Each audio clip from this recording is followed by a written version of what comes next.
Hello everyone, today I'll show you how to use your Samsung Galaxy Fit 3 as a remote control of your phone's camera.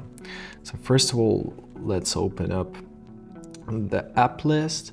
Now you have to find a remote camera application. Make sure that your watch and your phone are both within a close range. So, first of all, there's gonna be a timer set here. If you wanna take photos without any timer, simply click on it. Now you're taking without any timer.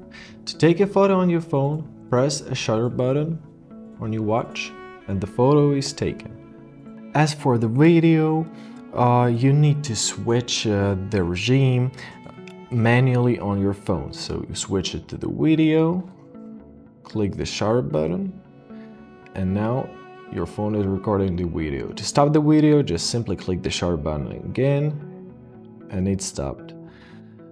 Hope this helped. Thanks for watching. Have a nice day.